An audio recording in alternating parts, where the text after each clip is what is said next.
காரைக்குடி.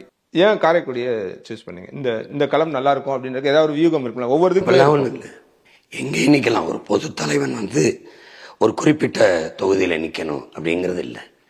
எங்கள் முன்னவர்கள் பகுதி சார்ந்து நின்றுட்டாங்க. அண்ணன் வைகோன்னா தென் மாவட்டத்தில் நிற்க முடியும், அண்ணன் திருமாவளவன் எங்கள் ஐயா ராமதாஸ்லாம் வட மாவட்டத்தில் நிற்க முடியும். அதை உடைக்கணும்னு நினைக்கிறோம். ஒரு பொது தலைமைக்கு வரணும்னு நினைக்கிறவன் எங்கேயும் நிற்கலாம். ஜெயலலிதா நிற்க முடியும், ஐயா கருணாநிதி நிற்க முடியும், அம்மா ஜெயலலிதா நிற்க முடியும், எம்ஜிஆர் நிற்க முடியும். நான் நிற்க கூடாதா? நிக்க கூடாதுன்னு நான் கேட்கிறேன்.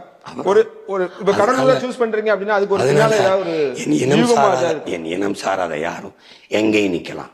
என் இனம் சார்ந்த ஒருத்தன் அவன் எங்க இருக்கானோ அங்கதான் நிக்கலாம்னா அது சரியா இல்லை. அதை உடைக்கணும். அதுக்கு தான் முதல்ல கடலூர், அப்புறம் திருவெற்றியூர். அங்க பிரச்சனைகள் அதிகம். கடலூர்ல உங்களுக்கு தெரியும் நச்சாலைகள், இங்க திருவெற்றியூர்ல நிறைய நச்சாலைகள் அதிகம். அதை எதிர்த்து போராடுறவங்கிற முறையில் அங்கே நிற்கணும், மக்களுக்கான குரலாக இருக்கணும் தான் போனேன்.